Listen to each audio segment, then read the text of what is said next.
कहते हैं कि लालच, हवस और लत ये ऐसी चीजें हैं कि अगर ये चीजें किसी भी इंसान के ऊपर हावी हो जाती हैं तो समझो वो इंसान न जाने कहाँ से कहाँ पहुंच जाता है और क्या से क्या हो जाता है। आज की कहानी में एक लड़की एक लड़के के साथ में संबंध बनाती है और बनाते बनाते कहती है उस लड़के से कि आप मेरे साथ में दूसरी तरफ से संबंध बनाओ। लड़का ये बात सुनता है तो बड़ा हैरान और परेशान हो जाता है। वो कहता है कि पहले तो कोई भी लड़की किसी भी लड़के के साथ में इतनी आसानी से फिजिकल होती नहीं है, और अगर हो भी जाती है तो दूसरी तरफ से संबंध बनाने के लिए बिल्कुल भी राजी नहीं होती है।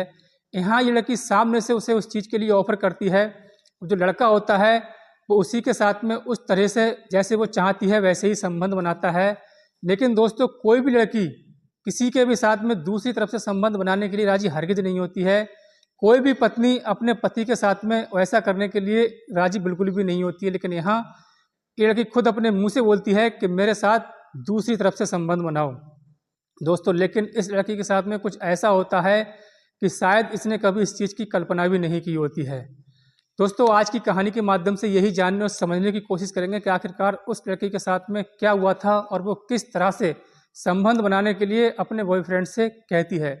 बाकी दोस्तों, जिन दोस्तों ने मुझे पिछली वीडियो में कमेंट किए हैं सभी दोस्तों के नाम मैंने अपने इस पर्चे पे लिख लिए हैं, दोनों साइड मैंने लिख लिए हैं। सभी दोस्तों के नाम मैं वीडियो के आखिर में लूँगा, तो बस आप वीडियो में आखिर तक बने रहें, अंत तक देखते रहें।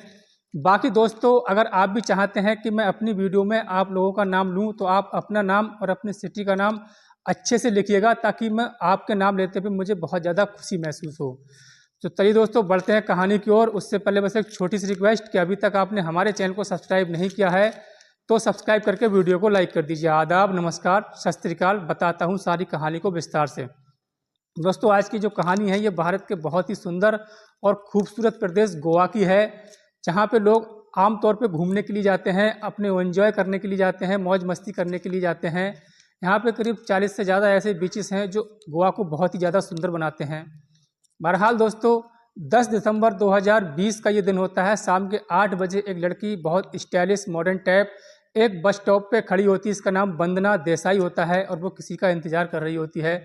तभी उसके सामने आकर एक बाइक रुकती है और बाइक चलाने वाले बंदा, जिसका नाम होता है हितेश राव, वो वंदना से कहता है कि मैडम आपको कहाँ जाना है, आइए मैं आपको छोड़ देता हूँ, मैं आपको लिफ्ट दे देता हूँ। अब जो वंदना होती है वो हितेश की तरफ एक नज़र देखती है और चुपचाप उसकी बाइक पे पीछे बैठ जाती है। अब जो हितेश होता है अपनी बाइक को चलाना शुरू कर देता है। करीब 3-4 किलोमीटर चलने के बाद हितेश कहता है कि मैडम इस वाली गली में मेरा घर आ चुका है और आपको बताइए कहाँ जाना है, मैं वहाँ तक आपको छोड़ सकता हूँ। तभी वंदना कहती है कि नहीं नहीं, बस मुझे आप यहीं पे छोड़ दो और मैं खुद चले जाऊँगी जहाँ भी मुझे जाना होगा। अब हितेश अपने घर चला जाता है और वंदना वहाँ से चली जाती है। दोस्तों, ठीक 2 दिन के बाद वो लड़की वंदना देसाई फिर उसी जगह पे उसी स्टॉप पे खड़ी होती है। उधर से हितेश राव आता है और उसके सामने आकर फिर से बाइक रोक देता है और कहता है कि मैडम आप आइए बैठिए, मैं आपको छोड़ देता हूँ। अब फिर जो वंदना देसाई होती है वो उसके बाइक के पीछे दोबारा से बैठ जाती है। कुछ ही देर चलने के बाद हितेश राव कहता है कि मैडम आप क्या काम करती हैं, कि यहाँ कहीं कोई जॉब वगैरह करती हैं, कहाँ जाती हैं। जब इतनी बात हितेश राव उससे पूछता है तो वंदना कोई जवाब नहीं देती, बिल्कुल चुप रहती है और अगले ही पल पूछती है कि आप बताइए क्या काम करते हैं, कहाँ से आ रहे हैं। तभी हितेश राव कहता है कि मैं कपड़े के शोरूम में मैनेजर लगा हूँ। तो वंदना कहती है कि कितनी सैलरी है आपकी। तो हितेश बताता है कि मेरी सैलरी 36,000 रुपये की है। फिर हितेश कहता है कम से कम अपना नाम ही बता दीजिए। तो वंदना कहती है कि मेरा नाम वंदना देसाई है। तभी वंदना कहती है और आपका नाम। तो हितेश बताता है कि मेरा नाम हितेश राव है। फिर पूछती है वंदना कि आप किस शोरूम में काम करते हैं, उसका नाम क्या है, किस जगह पे पड़ता है। अब हितेश राव अपने शोरूम का एड्रेस उस वंदना को बता देता है। कुछ ही देर में हितेश राव का घर आता है और कहता है कि मैडम मेरा घर आ चुका है और बताइए मैं आपको छोड़ सकता हूँ, कहीं भी आपको जाना होगा। तो वंदना कहती नहीं नहीं, आप यहीं पर मुझे छोड़ दो, मैं खुद ही चले जाऊँगा अपने से जहाँ भी मुझे जाना होगा। दोस्तों, हितेश राव अपने घर चला जाता है, शाम का खाना पीना खाता है और सोता है और अगले दिन आराम से अपने शोरूम में जाता है। ठीक 4-5 दिन के बाद वंदना देसाई उसके शोरूम में पहुंच जाती है जहां पे हितेश राव मैनेजर लगा होता है, जहां पे काम करता है। हितेश राव एकदम से देखता है वंदना को तो चौंक जाता है। कहता है अरे मैडम आप आइए, बैठिए बैठिए, बताइए क्या चाहिए आपको। अपने वर्करों से कहता है कि मैडम को दिखाओ क्या पसंद कर रही हैं। तभी वंदना कहती है कि मुझे कुछ नहीं चाहिए, बस मैं आपसे मिलने आई थी, ऐसी आपके देखने के लिए आई थी, मुझे चाहिए कुछ नहीं है। अब जो हितेश होता है वो कोल्ड ड्रिंक वगैरह मंगाता है, दोनों लोग बैठ के कोल्ड ड्रिंक वगैरह पीते हैं। पीते पीते हितेश कहता है कि आपका घर यहीं आसपास में कहीं पर है क्या? तो कहती है नहीं, मेरा घर यहाँ से कुछ दूरी है। तभी कहता है बस यहाँ पे कैसे आना हुआ? तो वंदना कहती है अभी आपको बताया ना, बस वो आपसे मिलने के लिए चली आई थी। तो अब जो हितेश होता है कहता है अरे सॉरी सॉरी, मैं भूल गया, अचानक से थोड़ा एक्साइटमेंट थोड़ा ज़्यादा हो गया था मुझे, तो मैं भूल गया था।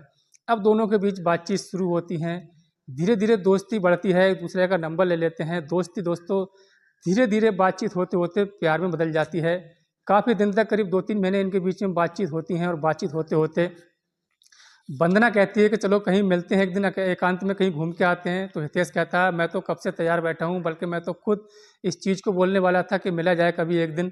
अब जो हितेश होता है वो अपने शोरूम से छुट्टी ले लेता है एक दिन की, और वो वंदना के पास पहुँच जाता है अपनी मोटर बाइक से। ले जाने के बाद वो अलग अलग बीचेस पे जाता है, एंजॉय करते हैं, दोनों लोग मौज मस्ती करते हैं, कुछ खाते हैं पीते हैं। और एक बीच पे जाकर जो हितेश होता है वो थोड़ा रोमांटिक होता है, उसके साथ में कुछ यहाँ वहाँ हाथ लगाना उसके साथ शुरू कर देता है। तभी वंदना कहती है ऐसे नहीं, यहाँ पे सब लोग देख रहे हैं, कहीं हम किसी होटल में चलते हैं, वहाँ जाके आराम से सब कुछ जो तुम्हारा मन हो वो कर लेना। अब जो हितेश होता है वो कहता है किसी होटल में जाने की क्या ज़रूरत है, मेरी बुआ का घर है, बिल्कुल खाली पड़ा है, बस वहाँ पे एक नौकर रहता है, जो मेरे बुआ और फूफा हैं वो ऑस्ट्रेलिया में रहते हैं, तो हम लोग वहीं पे चलते हैं। तो वंदना कहती है ठीक है, यही ठीक रहेगा। अब दोनों लोग फिर से बाइक से अपने जो उसके बुआ का घर खाली पड़ा होता है वहाँ पे जाते हैं। नौकर होता है, नौकर को बताता है हितेश राव कि ये मेरी बुआ का घर है। तो नौकर कहता है मैं आपको पहचानता हूँ सर, कोई बात नहीं है। तो कहता है बस यहाँ पे हम 2-3 घंटे रुकेंगे, उसके बाद वापस चले जाएंगे। जाते जाते अंदर जाते जाते हितेश राव कहता है कि थोड़ा ध्यान रखना, कोई अगर आया जाए, पहली बात तो कोई आने वाला यहाँ पे है नहीं। तो फिर भी नौकर कहता है कोई बात नहीं साहब, आप अंदर जाइए, मैं एकदम से मस्त ध्यान रखूंगा, किसी को भी आने नहीं दूंगा। अब जो हितेश और वंदना होती है अपने बुआ के घर के एक कमरे में चले जाते हैं। कमरे में जाने के बाद एक दूसरे के साथ थोड़ा रोमांस करते हैं, और एक एक कपड़े को दोनों लोग अपने अपने निकालते हैं, बिल्कुल निर्वस्त्र हो जाते हैं। अब दोनों के बीच में संबंध बनना शुरू हो जाते हैं। कुछ ही देर होती है कि अचानक से वंदना कहती है कि आप मेरे साथ उस तरीके से संबंध बनाइए, दूसरी तरफ से संबंध बनाइए। दोस्तों वो उससे गोदा द्वार के रास्ते संबंध बनाने के लिए कहती है। अब हितेश होता है वो भी मना नहीं करता है, बल्कि वो मना करता भी क्यों, वो उसके साथ में वैसे ही संबंध बनाना शुरू कर देता है जैसे वंदना कहती है। और कुछ देर के बाद ये सब कुछ शांत होता है, दोनों लोग अपने अपने कपड़े पहनते हैं, अब बाहर निकलते हैं। हितेश बाहर निकलते निकलते उस जो नौकर होता है उसे 200 रुपये देता है, कहता है लो अपने आराम से खर्चे में ले लेना, कुछ खा पी लेना। अब जो हितेश राव जो होता है और वंदना देसाई होती है, दोनों लोग अपने अपने घर पहुंच जाते हैं। शाम होती है, शाम का खाना पीना खाते हैं, और रात 10 बजे जो हितेश राव होता है वंदना के पास फ़ोन करता है और कहता है खाना पीना हो गया? तो वंदना कहती है मेरा तो हो गया, और आपका हो गया? तो कहता है मेरा भी होगा। फिर अगले ही पल हितेश राव कहता है कि कल आप मेरे शोरूम पे आ जाना। तो वंदना कहती है किस लिए?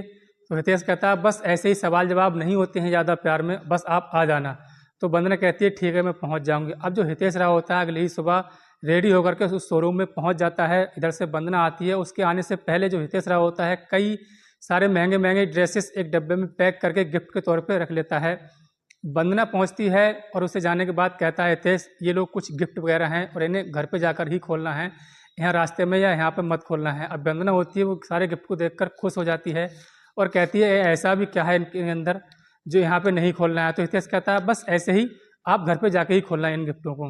अब हितेश जो उन्हें गिफ्ट दे देता है, तभी वंदना सारे गिफ्ट को लेकर अपने घर आती है। घर आने के बाद एक एक डिब्बे को खोल करके देखती है, उसमें बहुत ज़्यादा महंगे महंगे फैंसी ड्रेसेस होते हैं। देखकर एकदम से उछल पड़ती है और उसमें से एक ड्रेस को पहन करके एक फ़ोटो पिक करके क्लिक करके वो हितेश राव के पास सेंड कर देती है और उसके ऊपर लिखती है कि बताओ मैं कैसी लग रही हूँ।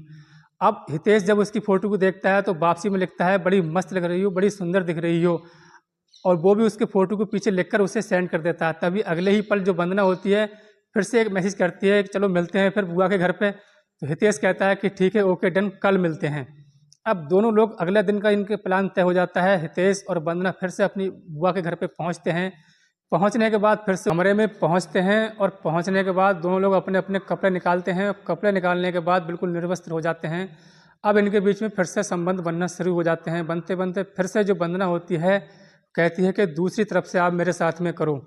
अब जो हितेश होता है वो उसे थोड़ा अजीब तो लगता है, लेकिन वो ऐसे ही उसके साथ में करता है और कुछ देर तक इनके बीच में सब कुछ संबंध बनते हैं। बहुत कुछ होता है। काफ़ी देर होने के बाद जब भी सब कुछ शांत होता है, दोनों लोग अपने अपने कपड़े पहनते हैं और घर के लिए निकलने लगते हैं। अब दोनों लोग बाइक से चल रहे होते हैं, तभी बाइक से चलते चलते हितेश राव कहता है वंदना से कि चलो हम लोग अब शादी कर लेते हैं और शादी के बंधन में बंध जाते हैं। शादी की बात सुनकर जो वंदना होती है वो थोड़ी सकपकाती है, थोड़ी हिचकिचाती, वो कहती है शादी चलो कर लेंगे, कोई बात नहीं, अभी तो जैसे चल रहा है वैसे ही चलने दो। तो हितेश कहता है कोई बात नहीं, मैं अपने मम्मी पापा से बात कर लूँगा और तुम्हारे मम्मी पापा से भी बात कर लूँगा, हम लोग शादी कर लेते हैं। तभी जो वंदना होती है ठीक है कर लेंगे, कहती है सोच समझ के मैं कोई फैसला इस चीज़ को जवाब दूंगी आपको। तो हितेश कहता है कि ठीक है, आप अच्छे से सोच के मुझे इस चीज़ का आप जवाब दे देना। अब दोनों लोग अपने अपने घर पहुंच जाते हैं। अगले दिन सुबह के 10 बजे फिर से हितेश वंदना के पास फ़ोन करता है और कहता है क्या सोचा शादी के बारे में। तभी वंदना कहती है अरे यार शादी की क्या जल्दी है, कर लेंगे शादी, तुम्हें शादी की बहुत चिंता पड़ी है, चलो हम लोग बुआ के घर में चलते हैं, फिर से वैसे ही सब कुछ करेंगे जो हमारे बीच में पहले अब तक हुआ है। तो हितेश कहता है मैं कहाँ मना कर रहा हूँ, शादी कर लेते हैं। तभी जो वंदना होती है थोड़ा अजीब सा जवाब देती है, कहती शादी की तुम्हें बहुत चिंता है, कर लेंगे शादी, कहती है पहले बुआ के घर पे चलते हैं। तो हितेश कहता है कि ठीक है। तभी अगले ही पल वंदना कहती है वैसे ही करेंगे जैसे अब तक करते हुए आए हैं। इतनी बात सुनकर जो हितेश होता है उसे थोड़ा अजीब लगता है और गुस्सा भी आता है। वो सोचता है कि ये लड़की हर बार उस तरफ से संबंध बनाने के लिए क्यों कहती है, जबकि कोई भी लड़की कोई भी औरत इस तरीके से संबंध बनाने के लिए अपने मुंह से किसी से कहती नहीं है, और ये लड़की बार बार मुझे इस चीज़ को ऑफर कर रही है। वो एक प्लान बनाता है। प्लान बनाने के बाद वो अपने दोस्तों के पास फ़ोन करता है, कमल राव और राजभान के पास, कहता है कि एक लड़की है और ऐसे ऐसे संबंध बनाने के लिए कहती है। अब जो उसके दोस्त होते हैं कहते हैं कि ठीक है, वो सारी कहानी बता देता है और कहता है मेरी बुआ के घर पे तुम्हें आना है जब हम लोग वहाँ पे पहुँच जाएंगे। अब जो उसके दोस्त होते हैं वो एकदम से राजी हो जाते हैं। इसमें एक दोस्त जिसका नाम राजभान होता है वो 8 इंच लंबा एक वाइब्रेटर खरीद लेता है चुपके से। अब जब हितेश और वंदना उसकी बुआ के घर पे पहुंच जाते हैं, उसी कमरे में जब वो संबंध बना रहे होते हैं, दोनों दोस्त उसके पीछे से पहुंच जाते हैं, उसके दरवाजे को खटखटाते हैं। वो अपने नौकर से पहले ही बोल देता है कि मेरे 2 दोस्त आएंगे, उन्हें तुम्हें आने देना है। तो नौकर उनको जरा भी नहीं रोकता है। अब जब दरवाजे को खटखटाता है, अंदर से हितेश दरवाज़ा खोलता है। दरवाज़ा खोलने के बाद जो वंदना होती है तुमसे चौंक जाती है, कहती है ये लोग कौन है। तो हितेश कहता है कि ये मेरे दोस्त हैं। तो कहती है फिर यहाँ पे ये किस लिए आए हैं। तो हितेश कहता है ये वही करेंगे जो अब तक मैं तुम्हारे साथ में करता हुआ आया हूँ। तो कहती नहीं नहीं, मैं इन लोगों के साथ में नहीं करूँगी, तुम्हारी बात और थी, लेकिन इन लोगों के साथ में मैं हरगिज नहीं करूँगी। लेकिन दोस्तों जो उसके दोस्त होते हैं उनके ऊपर भी वासना का भूत सवार होता है। वो उनके साथ में ज़बरदस्ती संबंध बनाना शुरू कर देते हैं। जैसे उस लड़की को पसंद होता है वंदना को, वैसे ही वो उसके साथ में संबंध बनाते हैं, हर तरफ से बनाते हैं, जैसे जैसे भी उनका मन होता है। और जो इसका दोस्त होता है राजभान, जो लेकर आता है वाइब्रेटर, वो उसके गुप्तांग में डाल देता है। लड़की जो होती है बहुत चीखती है, चिल्लाती है, तभी उसका मुंह एक कपड़े से बांध देते हैं। जो लड़की होती है वो बर्दाश्त नहीं कर पा रही होती, बहुत ज़्यादा चीखती चिल्लाती है और चीखती हुई कहती है कि यहाँ से जाने के बाद मैं तुम सबकी शिकायत थाने में करूँगी और सबको जेल पहुँचवा दूंगी। अब इतनी बात सुनकर जो उसके दोस्त होते हैं उन्हें बहुत ज़्यादा गुस्सा आता है। गुस्सा आने के बाद वो वहीं पर उसका गला दबा देते हैं। और दबाते हुए हालांकि जो हितेश होता है वो उन्हें छुड़ाने की कोशिश भी करता है, मना भी करता है, लेकिन वो उसके दोस्त नहीं मानते। कहते हैं कि हमें जेल पहुंचवाएगा क्या तूने खुद ही हमें यहाँ पे बुलाया, हमें फंसवाएगा। वो उसको यानी गला दबाकर उसकी जान ले लेते हैं और जान लेने के बाद उसी बेड पे जो चादर पड़ी होती है उससे उसे लपेट देते हैं। अब जब मर जाती है तो फिर ये लोग घबरा जाते हैं, सोचते हैं अब क्या होगा, कैसे इसकी बॉडी को ठिकाने लगाया जाए। अब वो रात होने का इंतजार करते हैं। जैसे ही रात होती है जो घर का नौकर होता है हितेश बाहर आता है, वो उसे फिर से 200 रुपये देता है, कहता है ये लोग कुछ चाय पानी पी करके आओ और 1 घंटे के बाद तुम्हें आना है। अब जब उसका नौकर निकल जाता है थोड़ी रात भी हो जाती है और जैसे ही वो निकलता है घर में जो उसका गार्डन होता है, गड्ढा खोदकर उसकी बॉडी को वहीं पर दफन कर देते हैं वैसे ही, और ये तीनों लड़के अपने अपने घर भाग आते हैं दोस्तों। लेकिन पूरा दिन हो जाता है, पूरी रात हो जाती है। जब वंदना देसाई अपने घर नहीं पहुंचती तो इसकी जो माँ होती है मीनाक्षी देसाई, उसे बड़ी चिंता होती है। वो कई बार इसके नंबर पे फ़ोन करती है लेकिन हर बार फ़ोन उसका स्विच ऑफ ही आता है। जब कई बार फ़ोन करने के बाद भी उसका फ़ोन स्विच ऑफ आता है तभी वो थाने पहुंचती है। और थाने पहुंचने के बाद जो थाना प्रभारी होते हैं सुनील केलकर से कहती है कि मेरी बेटी है वंदना देसाई, वो सुबह निकली थी और अभी तक घर नहीं आई है। थाना प्रभारी कहते हैं कि आपकी बेटी कहाँ गई थी, किसके साथ गई थी और क्या करती है। जब वो इस तरीके से पूछते हैं तो पहली बात तो जो मीनाक्षी देसाई होती है वो कुछ बताना नहीं चाहती है, क्योंकि दोस्तों ऐसा होता है कि जो वंदना देसाई है असल में वो एक कॉल गर्ल होती है, सेक्स वर्कर होती है। और जिस रात वो पहली बार हितेश राव से मिली होती है वो उस समय अपने किसी कस्टमर का इंतजार कर रही होती है, लेकिन सामने से जाकर जब हितेश राव उसके बाइक रोक देता है, रोकने के बाद जब वंदना देसाई हितेश को देखती है, क्योंकि इतना हैंडसम और स्मार्ट होता है हितेश राव, उसे देखकर वो मना नहीं कर पाती, चुपचाप वो उसके पीछे बाइक के बैठ जाती है और उन दोनों के बीच में प्यार का सिलसिला जारी हो जाता है। असल में दोस्तों जो वंदना होती है और हितेश होता है, ये दोनों एक दूसरे बेहद ही प्यार करते थे। खास करके जो हितेश होता है वो वंदना से ज़्यादा प्यार करता है। बहरहाल दोस्तों, अब पुलिस उसकी छानबीन में लगती है। सबसे पहले वो उसका नंबर लेती है, वंदना का सर्विलांस पे डालती है, लोकेशन ट्रेस करती है, CDR निकलवाती है। तो CDR में एक नंबर ऐसा होता है, इसमें सबसे ज़्यादा बात होती है, वो नंबर किसी और का नहीं, हितेश का होता है। अब नंबर के जरिए हितेश पुलिस को पकड़ करके लाती है और कहती है कि ये तुम्हारे नंबर से सबसे ज़्यादा बात वंदना देसाई की हुई है, बताओ वंदना देसाई कहाँ पे है। तो हितेश बताता है कि मुझे क्या पता वंदना देसाई कहाँ पे। वो पुलिस को गुमराह करने की कोशिश कर रहा है, लेकिन पुलिस जब उसे सख्ती से पूछताछ करती है तब वो कहीं जाकर टूटता है, कहता है कि हमने वंदना देसाई को मार दिया है। और जब इस तरीके से कहता है हितेश कि हमने वंदना देसाई को मार दिया है, तो पुलिस कहती है कि हमने का क्या मतलब है, कोई और भी तुम्हारे साथ में है। तो हितेश कहता है कि हाँ, मेरे 2 दोस्त और साथ में हैं, राजभान और कमल। अब पुलिस उनको भी गिरफ्तार करके लाती है, उनकी कुटाई करती है और संगीन धाराओं में मुकदमा दर्ज करती है। और उससे पहले पुलिस उसकी निशानदेही पे वहाँ पे जाती है जहाँ पे वंदना देसाई की बॉडी दफन होती है। उस गड्ढे से उसको निकालते हैं, निकालने के बाद पोस्टमार्टम के लिए भेज देते हैं। पोस्टमार्टम में साफ साफ ये लिखा जाता है कि दम घुटने की वजह से वंदना देसाई की मौत हुई है और इसके साथ में प्राकृतिक और अप्राकृतिक तरीके से संबंध बनाए गए हैं, ज़बरदस्ती इसका रेप किया गया है। दोस्तों, अब पुलिस तीनों दोस्तों को भेज देती है जेल संगीन धाराओं में मुकदमा दर्ज करने के बाद में, और जो वंदना देसाई होती है उसका अंतिम संस्कार करा दिया जाता है। तो दोस्तों, ये थी कहानी जो कि अब समाप्त होती है। अब आखिर में उन दोस्तों के मैं नाम लूँगा जिन्होंने मुझे पिछली वीडियो में कमेंट किए हैं। सभी दोस्तों के नाम मैंने यहाँ पे लिख लिए हैं। दोस्तों, सबसे पहले हैं कमल सिंह, हाथरस यूपी से हमें देख रहे हैं। गोपाल छमटोला, डोला देवी, अल्मोड़ा यूके से हमें देख रहे हैं। चंदन सिंह जी, राज पुरोहित, जैसलमेर राजस्थान से हमें देख रहे हैं। प्रेमचंद यूपी से हैं। रामचरण साहू झांसी से हमें देख रहे हैं। मुकेश भाई राम राम कर रहे हैं हमें, हम भी मुकेश भाई को राम राम करते हैं। देवदत्त कुमार गढ़वा झारखंड से हमें सुनते हैं। अजय कुमार गुजर, गांव खीवा हेरी, अलवर राजस्थान से हमें सुनते हैं, देखते हैं। साकिर मोहम्मद तिजारा से हैं। सुरेंद्र पाल साकिया फरीदाबाद से हरियाणा से हमें सुनते हैं। वेद प्रकाश राजस्थान से हैं।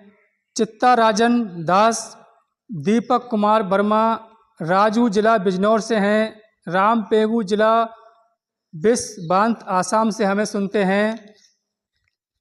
और दोस्तों, महेंद्र गर्ग हरियाणा से हमें सुनते हैं। राधे श्याम कांदर सामलपुर उड़ीसा से हैं।